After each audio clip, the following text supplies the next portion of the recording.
책으로 만나는 가을 개병 문화 김영현입니다. 지난 시간에 이어 서울 강북도장 이윤구 도생님을 모시고 UN 미래보고서에 대해 말씀 나누는 시간 가지겠습니다. 도생님 안녕하세요. 안녕하세요. 네, 지난 시간에 조만간 인류가 맞이하게 될 미래 모습에 대해 간략하게 알아봤는데요. 어떻게 보면 우리가 만들어가고 있는 미래가 인류가 그토록 꿈에 그리던 이상세계에 가깝지 않나 싶은데요. 하지만 말씀하신 대로 이렇게 좋은 세상이 도래하기 전까진 해결해야 할 문제도 참 많이 있죠. 먼저 세계 권력의 이동에 대해서 말씀 나누고 싶은데요. 지금 세계 경제와 권력의 축이 아시아로 이동하고 있다고 이구동성으로 얘기하고 있다죠. 네, 맞습니다.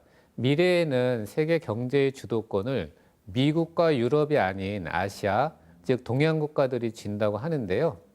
지금도 아시아에 편중되어 있는 대부분의 개발도상국들은 세계 경제 성장의 50%, 세계 투자의 40%를 차지하고 있습니다. 특히 세계 경제 성장에서 중국의 기여도는 미국의 1.5배에 달하고 있는데요. 미국의 국가정보위원회는 인구가 국력이라는 법칙이 미래에 적용되어 인구가 많은 나라가 가장 빨리 성장해 부국이 될 것이라고 전망을 하고 있습니다.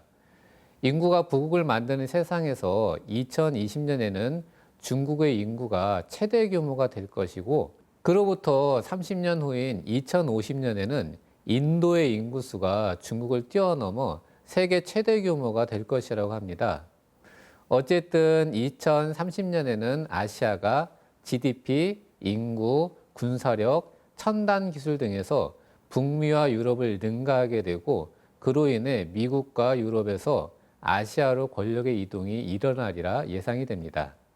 네, 2008년 세계 경제 위기 이후 아시아가 주목받고 있음을 확연하게 느낄 수가 있는데요. 반면에 국제 경찰을 자임했던 미국의 영향력은 축소되고 있지 않습니까?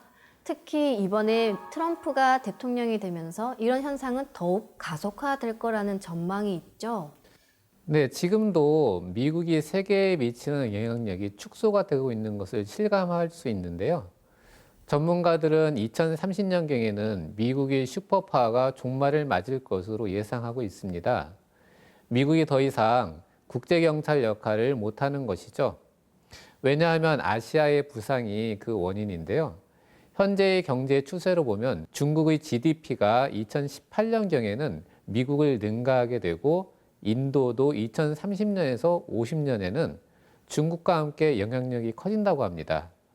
그에 비해 미국이나 EU의 영향력은 감소하게 되는 것이죠. 그런데 미국이 국제경찰 역할에서 은퇴하게 되면 여러 가지 문제가 생길 수가 있다고 하는데요. 세계가 다자 지도체제가 되어 한동안 경찰이 없는 무방비 상태, 혼란스러운 상황을 맞이하게 되는 것입니다. 즉, 국제 정치 상황이나 질서가 더욱더 예측 불가능한 시대로 접어들게 되는 것이죠. 문제는 현재 벌어지고 있는 일들이 우리의 미래와 직결되어 있다는 건데요. 아시아 중시 정책을 펴고 있는 미국과 세계에서 그 영향력을 확대시키려고 하는 중국의 파워게임으로 지금 국제 정세가 요동치고 있지 않습니까? 앞으로 중국은 어떻게 될 거라고 전망을 하고 있나요? 네, 중국의 미래는 현재 세계 정세의 가장 중요한 요인 중에 하나죠. 중국의 미래를 예측하기 위해서는 현재 중국의 상황을 주의 깊게 봐야 하는데요. 현재 중국의 경제 성장은 세계 어느 나라보다도 앞서고 있습니다. 그러나 중국의 경제 성장으로 인한 산업 발전은 여러 가지 이유로 최악의 시기로 다가가고 있는데요. 우선 산업화로 인해 발생한 기후변화와 생태계의 파괴로 심각한 환경 위협에 직면해 있죠. 그리고 만약 중국이 어떤 이유에서든지 산업 발전을 지속하지 못할 경우에 중국 시장의 소멸은 주변국에게 아주 엄청난 영향을 줄 수가 있습니다. 또한 산업화로 인한 중산층의 증가는 반드시 중산층에 속한 개개인의 자유 추구로 이어지게 되는데요. 이로 인해 중국의 유일한 정당인 공산당의 권력이 약화될 수가 있는 것이죠. 그래서 중국의 지도자들이 그 대안으로 민족주의와 제국주의를 이용하기 시작한 것입니다. 민족주의와 제국주의를 전략적으로 이용하여 국민들을 억누르고 산업화로 인한 여러 가지 문제를 봉합하고 있는 것이죠. 중국의 민족주의는 21세기 세계 정치에서 가장 중요한 변수인데요. 중국의 강한 민족주의와 제국주의가 국민들을 억압함으로써 결국 국민들과의 충돌로 중국의 붕괴를 초래하거나 과거 소련 연방이 공중분해됐던 것처럼 중국 역시 여러 나라로 나뉠 수가 있다고 합니다.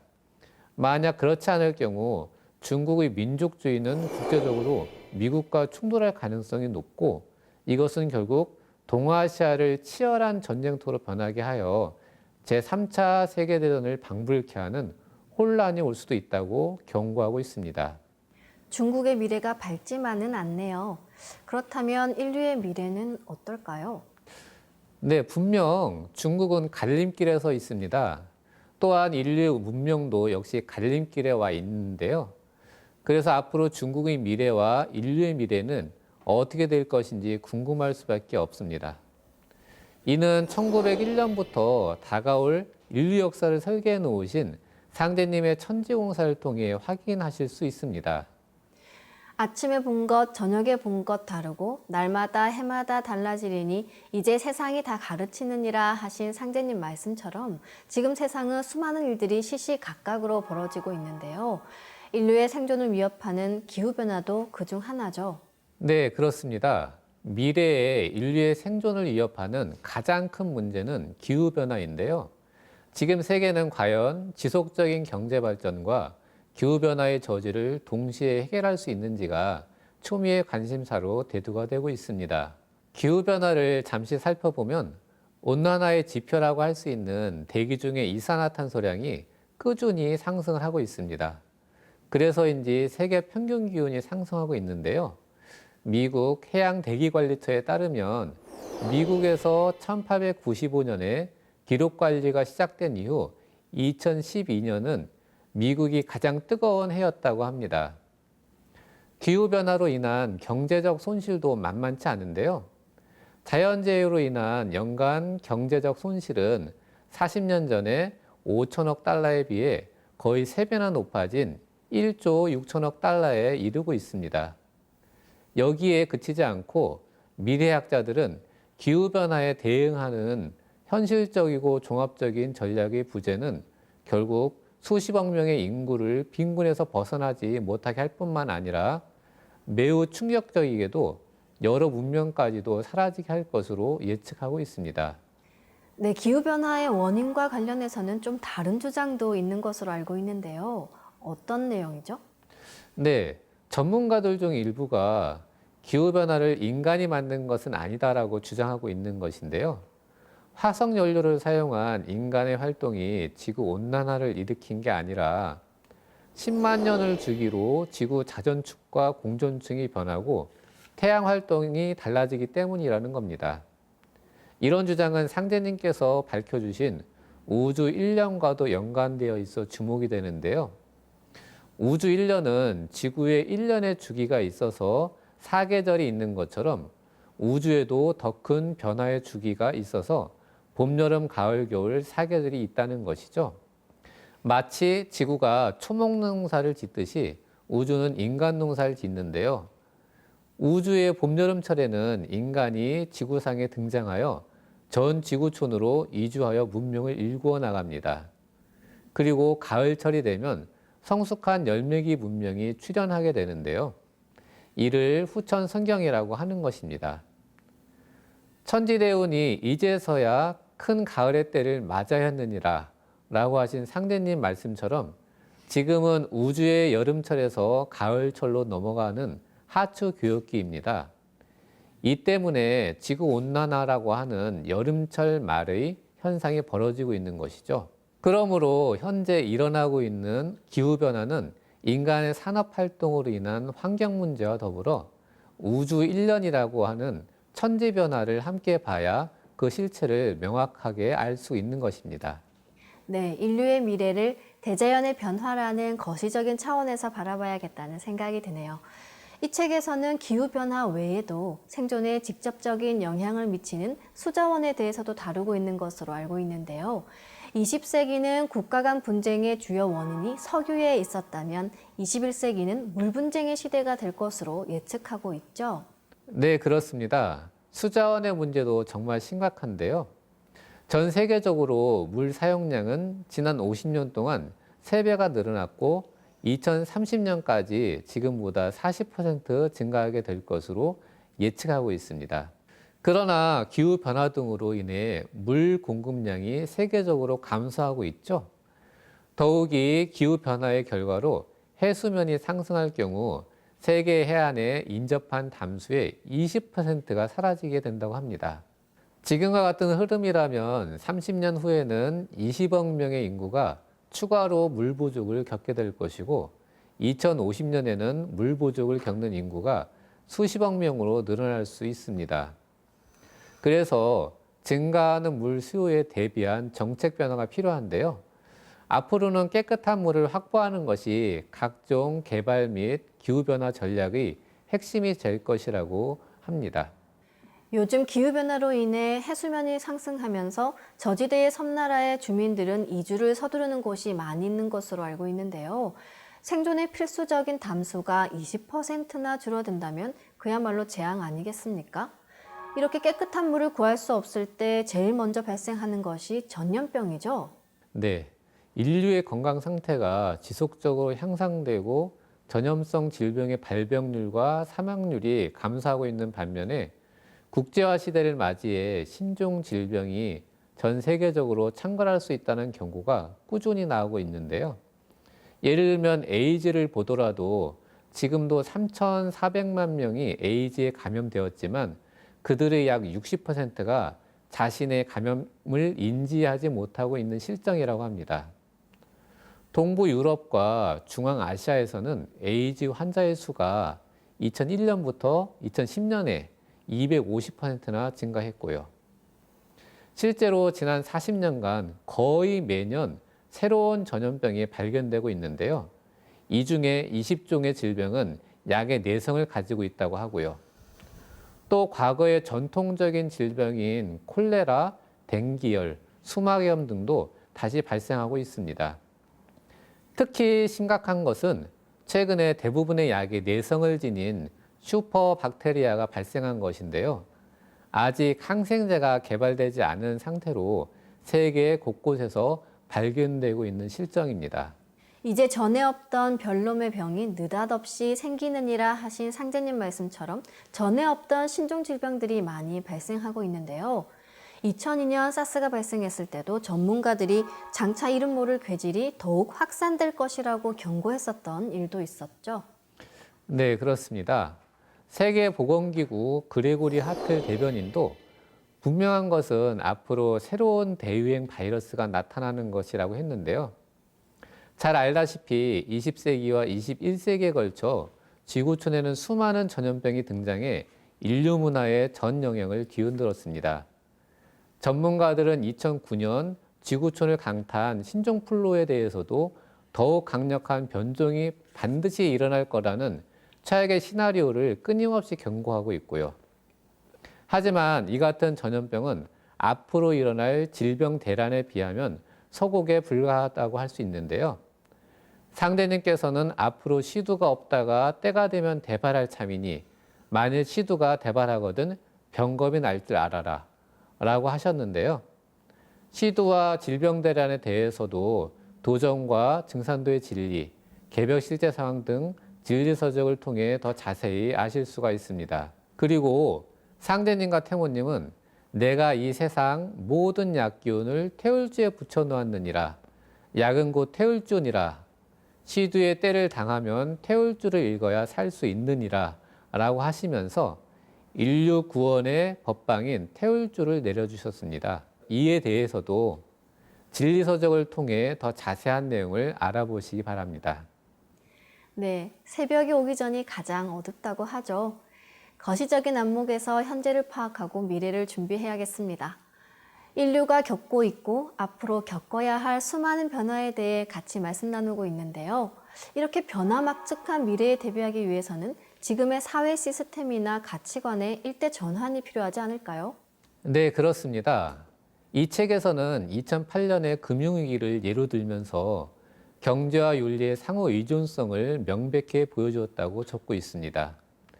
세계적인 금융 붕괴를 막기 위해 임시 방편으로 해결책을 내놓아서 끔찍한 경기 침체는 막았지만 더 근원적이라고 할 수 있는 윤리적인 문제는 아직 해결되고 있지 못한다는 것이죠. 그리고 또 한 가지는 과학기술의 변화인데요.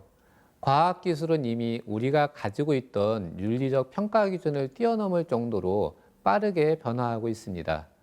예를 들면 인간을 복제하거나 합성 생물학을 통해 새로운 생명체를 발명하는 것이 윤리적인 것인가?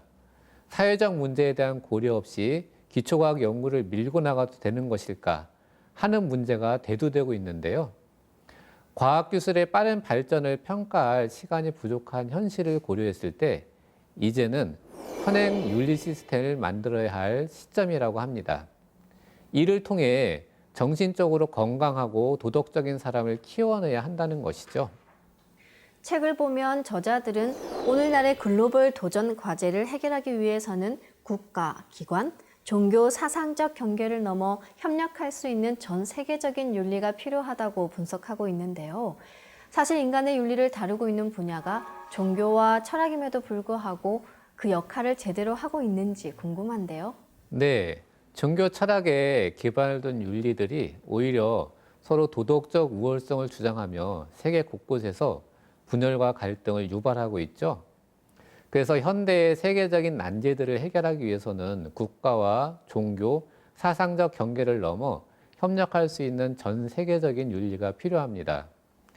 그리고 지구촌의 변화 속도가 너무 빨라서 이미 전통적인 윤리의 평가잣대로는 판단할 수 없는 지경에 이르렀는데요.